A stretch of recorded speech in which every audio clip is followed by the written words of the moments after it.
Untayan Mutiara Nasihat. Untayan Mutiara Nasihat.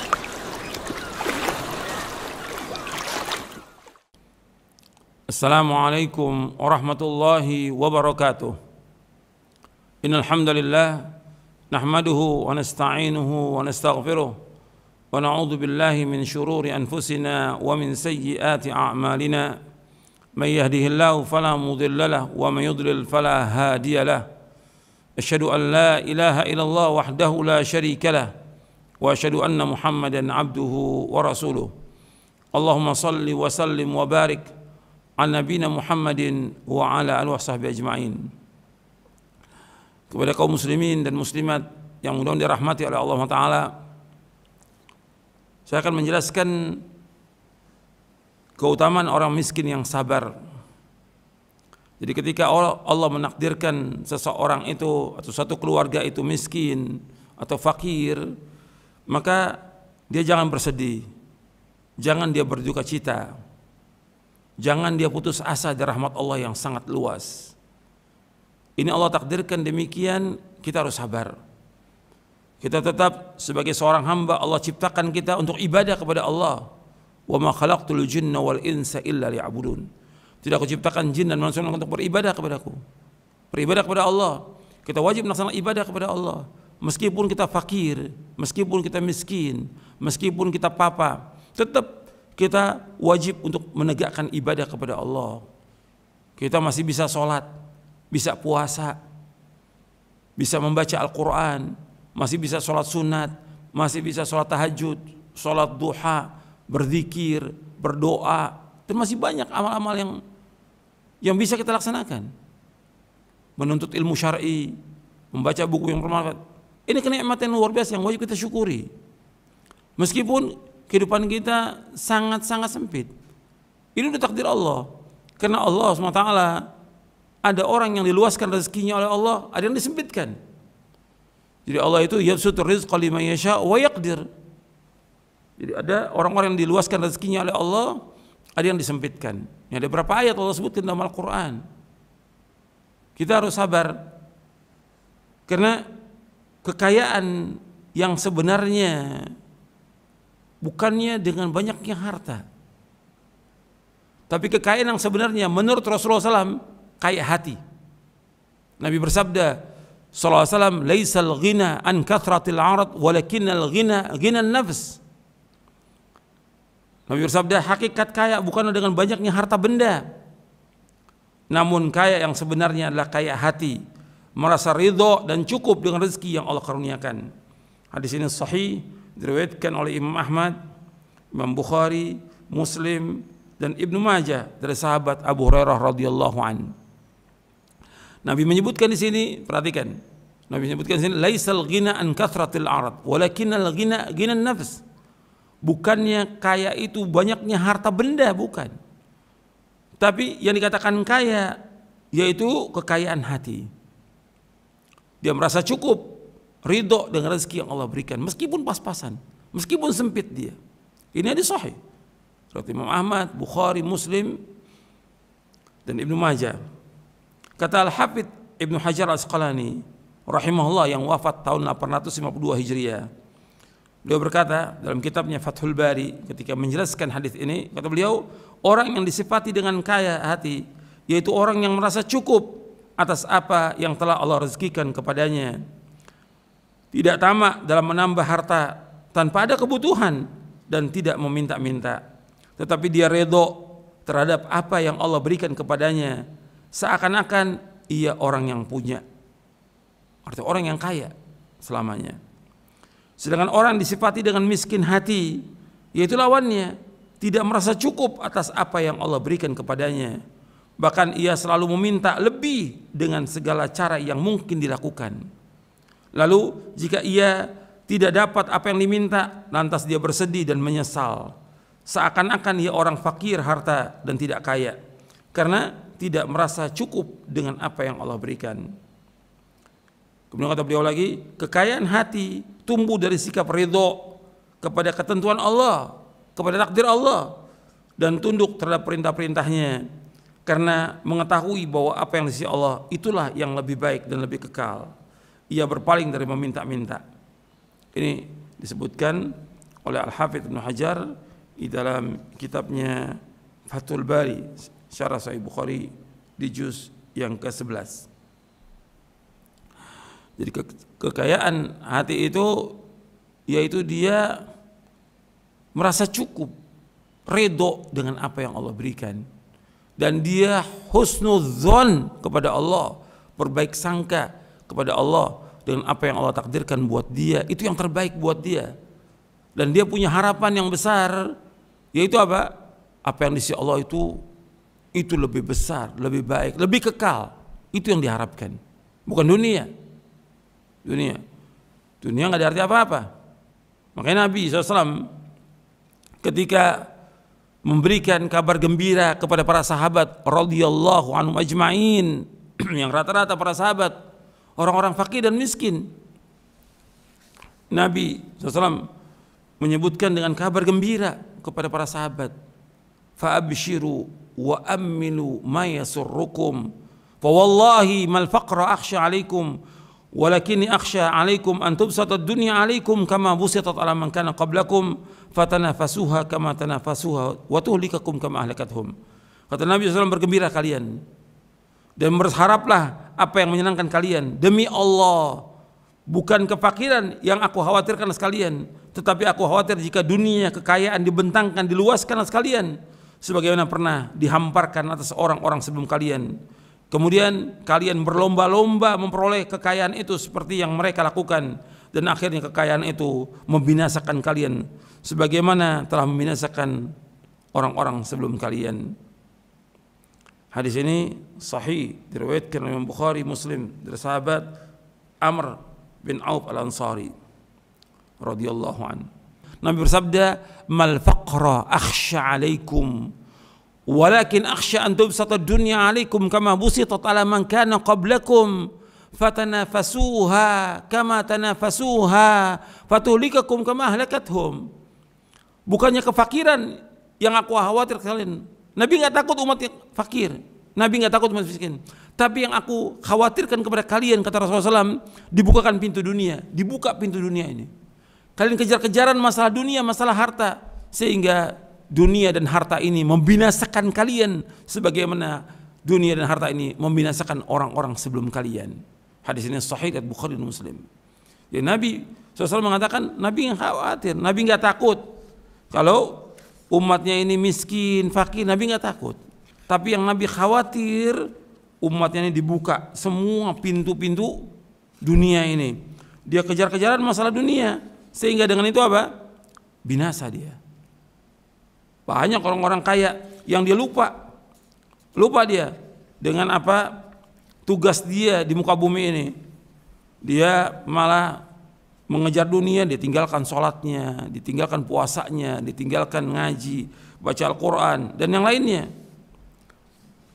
Nabi juga bersabda SAW, ma akhsha alaikumul faqra walakinni akhsha alaikumut takathur wa ma akhsha alaikumul khata walakinni akhsha alaikumut ta'ammud. Aku tidak khawatir atas kalian kefakiran, kemiskinan, akan tapi yang aku khawatirkan atas kalian yaitu berlomba-lomba memperbanyak harta kekayaan. Dan aku tidak khawatir kalian berbuat dosa karena kekeliruan tidak sengaja, akan tetapi yang aku khawatirkan kalian berbuat dosa dengan sengaja. Hadis ini sahih, diriwayatkan oleh Imam Ibn Hibban dalam Mawaridh Dhama'an dan juga Al-Hakim dalam Mustadrak dan Ahmad dalam Musnadnya dari sahabat Abu Hurairah. Nabi nggak khawatir umat ini fakir. Ikhwani fiddin, a'azakumullah. Orang yang fakir, yang miskin, bersabar dia, bertakwa, lebih baik daripada orang kaya yang tidak bersyukur, yang tidak bertakwa. Meskipun jumlahnya orang kaya ini banyak. Nabi SAW pernah menyebutkan tentang orang ini, orang miskin yang sabar, orang miskin yang bertakwa, yang taat beribadah kepada Allah Ta'ala, maka ialah orang yang paling mulia. Dia lebih baik dari orang-orang kaya yang jumlahnya banyak di dunia ini. Meskipun dia dihina oleh manusia karena kemiskinannya, meskipun dia direndahkan.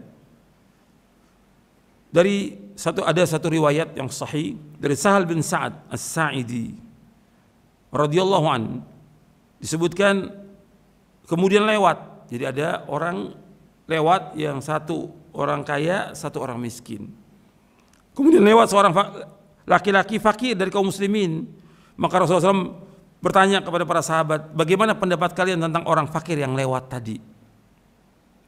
Mereka menjawab, dia orang Islam yang fakir layak bila pinangannya ditolak.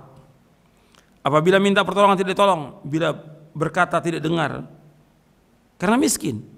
Lalu Rasulullah SAW bersabda, hada khairun min mil'il ardi mithla hada. Orang ini lebih baik daripada orang kaya sepenuh bumi semuanya. Orang fakir miskin ini yang dia bertakwa kepada Allah, itu lebih baik daripada orang kaya sepenuh bumi. Hadis ini sahih, diriwayatkan oleh Imam Bukhari. Dan Imam Bukhari bawakan hadis ini dalam bab apa? Bab fadlil faqr. Imam Bukhari bawakan hadis ini dalam bab fadlil faqr, bab keutamaan fakir. Di babnya, bab keutamaan fakir. Kemudian orang miskin yang sabar, maka kesabarannya bisa menjadi keselamatan agamanya. Seperti Nabi bersabda, yushiku ayyakuna khairal mal muslim ghanamun yatba'u biha sya'afal jibal wa mawaqi'al qatr yafiru bidini minal fitan. Hampir tiba waktunya sebaik-baik harta orang muslim ialah kambing yang digembalakannya di puncak gunung dan di lembah. Orang itu pergi menjauhi fitnah untuk menyelamatkan agamanya. Hadis ini sahih riwayat Bukhari dari sahabat Abu Sa'id Al-Khudri. Jadi apabila seorang fakir, miskin, diberikan oleh Allah kesabaran dalam menghadapi hidup ini, dia sabar atas kefakirannya, sabar atas kemiskinan, sabar atas cobaan dan ujian dan musibah ini, dalam kondisi seperti ini, maka ini sebuah nikmat. Kesabarannya itu sebuah nikmat yang besar. Nabi bersabda SAW, wa may yasta'fif yu'ifahu Allah, wa may yastaghni yughnihi Allah, wa may yatasabbar yusabbirhu Allah, wa ma u'tiya ahadun ata'an khairan wa awsa' minas sabr. Nabi bersabda SAW, barang siapa yang menjaga kehormatan dirinya, maka Allah akan menjaganya. Barang siapa yang merasa cukup, maka Allah akan mencukupinya. Dan barang siapa yang melatih dirinya untuk sabar, dia latih diri untuk sabar, maka Allah akan memberikan kesabaran kepadanya. Dan tidak ada pemberian yang lebih baik, lebih luas bagi seseorang melainkan kesabaran. Ketika dia diberikan oleh Allah kefakiran, kemiskinan, dia sabar, itu lebih baik dari semua yang diberikan oleh Allah kepada manusia ini. Hadis ini sahih riwayat Bukhari dan Muslim dari sahabat Abu Sa'id Al-Khudri radhiyallahu an. Ikhwani fid din, azakumullah. Antum perhatikan bahwa tegaknya agama ini itu dengan doanya orang-orang yang soleh, dari orang-orang fakir miskin. Kita ini ditolong oleh Allah karena orang fakir miskin. Dan ini mesti ada di dunia ini, ada orang kaya, miskin. Yang terbanyak yang miskin, yang fakir. Tapi kita ditolong oleh Allah, ditegakkan agama ini oleh orang-orang miskin. Nabi bersabda SAW, hal tunsaruna wa turzakuna illa bidu'afaikum. Bukankah kalian mendapat pertolongan dan rezeki dengan sebab adanya orang-orang yang lemah di antara kalian? Hadis ini sahih. Dikata Nabi SAW, kalian ditolong oleh Allah dengan sebab orang-orang yang lemah. Kalian diberikan rezeki oleh Allah dengan sebab orang yang lemah. Hadis ini sahih Bukhari dari sahabat Sa'ad bin Abi Waqqas radhiyallahu anhu. Nabi juga bersabda SAW, innama yansurullah hadhil ummata bidha'ifiha bida'watihim wa salatihim wa ikhlasihim. Sesungguhnya Allah menolong umat ini dengan sebab orang-orang yang lemah di antara kalian.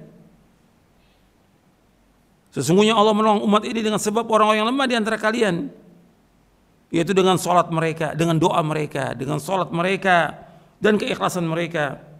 Hadis ini sahih diriwayatkan oleh Imam Nasai dari sahabat Sa'ad bin Abi Waqqas. Jadi akhwani fid din, azakumullah, orang miskin yang sabar, orang fakir yang sabar, yang taat kepada Allah, itu justru mereka lah ditolongnya agama ini. Rasulullah ditolong oleh orang-orang miskin. Tegaknya agama ini dengan orang-orang miskin, yang Nabi menyebutkan bahwa kita ditolong oleh Allah, diberikan rezeki dengan sebab mereka. bahwa Allah menolong umat ini dengan orang-orang yang lemah, dengan doa mereka, dengan sholat mereka, dengan keikhlasan mereka. Jadi nggak boleh kita menghinakan orang-orang fakir dan miskin. Dan antum perhatikan lagi bahwa orang yang beruntung, orang dia Islam diberikan rezeki pas-pasan, tapi dia syukur, dia ridho, dia puas dengan rezeki itu. Nabi bersabda sallallahu alaihi wasallam, "Qad aflaha man aslama wa ruziqa kafafan wa qannahu Allah bima ata." Qad aflah, sungguh beruntung, sungguh sukses siapa? Man aslam, orang Islam. Wa ruziqa kafafan, diberikan rezeki cukup, pas-pasan. Wa qannahu Allah bima ata, dan dia diberikan oleh Allah kepuasan, ridho, puas dengan rezeki yang Allah berikan. Ini hadis sahih, diriwayatkan oleh Imam Muslim dari sahabat Abdullah bin Amr. Kemudian juga ikhwan fillah, azakumullah, orang miskin yang sabar, orang fakir yang sabar, dia taat kepada Allah, dia rajin ibadah kepada Allah, dia mentauhidkan Allah, menjauhkan syirik, melaksanakan sunnah, menjauhkan bid'ah, selalu taat dan menjauhkan maksiat, maka mereka lebih dahulu masuk sorga daripada orang-orang kaya. Bedanya 500 tahun bedanya. Untuk perhatikan tuh, orang miskin, fakir yang taat kepada Allah, dia lebih dulu masuk sorga daripada orang kaya. Bedanya 500 tahun. Nabi bersabda sallallahu alaihi wasallam, "Yadkhulu fuqara'ul muslimin al-jannata qabla aghniya'in bi nisfi yawmin wa huwa 500 amin." Rasulullah SAW bersabda, orang-orang fakir kaum muslimin akan masuk di sorga sebelum orang-orang kaya dari kalangan kaum muslimin. Perbedaan lamanya setengah hari, yaitu 500 tahun. Hadis ini sahih, hadis ini hasan sahih, diriwayatkan oleh Imam Tirmidzi dan Ibnu Majah dari sahabat Abu Hurairah. Ikhwani fiddin, azakumullah. Kalau saya sebutkan tentang orang fakir miskin yang sabar lebih utama daripada yang lain, bukan berarti kita nggak boleh kaya. Kalau memang kita diberikan rezeki lebih oleh Allah dan kita kaya dalam ketaatan kepada Allah, harta kita, usaha kita tidak melalaikan kita dari mengingat Allah, tetap kita mentauhidkan Allah, menjauhkan syirik, melaksanakan sunnah, menjauhkan bid'ah, tetap kita istiqomah dalam melaksanakan ibadah kepada Allah, menjauhkan perbuatan dosa dan maksiat, maka nggak ada masalah seperti ini. Seperti sahabat-sahabat ada yang kaya, Abu Bakar As-Siddiq radhiyallahu an, Abdurrahman bin Auf, Abu Talha, Abu Dahdah, dan yang lainnya banyak.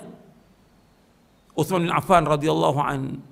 Tapi tidak melalaikan mereka. Justru hartanya mereka infakkan, mereka sedekahkan untuk tegaknya agama ini. Sampai Abu Bakar hartanya untuk semua, untuk agama Islam. Makanya Nabi bersabda tentang Abu Bakar itu, tidak ada ma nafa'ani malun illa malu Abu Bakar.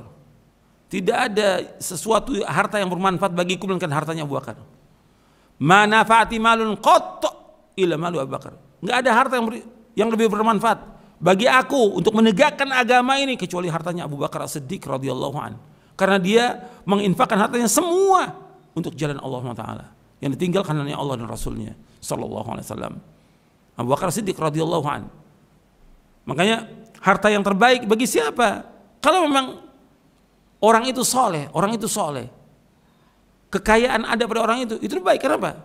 Dia akan mengeluarkan zakatnya, dia akan bersedekah, dia membantu orang miskin, dan juga banyak. Dia tidak akan sia-siakan harta itu untuk berfoya-foya.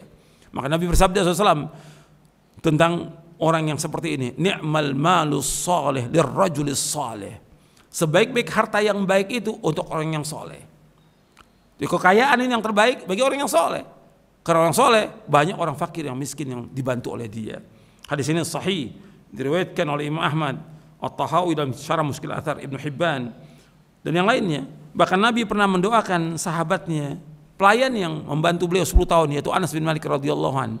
Nabi mendoakan, Allahumma akthir malahu wa waladahu wa barik lahu fi ma ataitahu. Ya Allah, perbanyaklah harta dan anaknya, serta berkahilah baginya dari rezeki yang Engkau karuniakan kepadanya. Hadis ini sahih, diriwayatkan Imam Bukhari dan Muslim. Artinya Nabi mendoakan Anas untuk jadi orang kaya, hartanya banyak. Boleh, kalau memang orang itu soleh, itu yang terbaik. Jadi orang mau kaya boleh, secara hukum syar'i boleh. Tapi kembali kepada hukum asal bahwa Rezeki Allah sudah bagi, ada yang diberikan kekayaan, ada yang diberikan kemiskinan. Tapi ketika kita diberikan kemiskinan, kita wajib sabar. Dan Allah tahu tentang kita, bahwa kita miskin, kita fakir, kita papa, sampai kita kelaparan, Allah tahu. Perhatikan itu. Dan kita minta kepada Allah, Allah akan berikan jalan keluar buat kita yang terbaik. Allah berfirman dalam surah Al-Isra ayat 30, Inna rabbaka yabsutu rizqa liman yasha'u wa yaqdir innahu kana bi'ibadi khabiran basira. Sungguh Rabb melapangkan rezeki bagi siapa yang Allah kehendaki. Rabb kalian Allah melapangkan rezeki bagi siapa yang Allah kehendaki. Dan Allah juga membatasi, menyempitkan siapa yang Allah kehendaki. Sungguh Allah itu mengetahui dan melihat hambanya. Jadi ketika kita fakir, miskin, Allah tahu. Adukan semua persoalan kita kepada Allah. Tapi kalau kita sabar, tetap melaksanakan ketaatan kepada Allah, menjauhkan dosa dan maksiat, istiqamah dan jalan yang hak ini, maka kita lebih baik dari semua orang kaya di muka bumi ini. Mudah-mudahan yang saya sampaikan yang bermanfaat untuk saya dan untuk sekalian. Wassalamualaikum Muhammadin sallallahu alaihi wasallam wa akhiru da'wana alhamdulillahi rabbil alamin. Untayan mutiara nasihat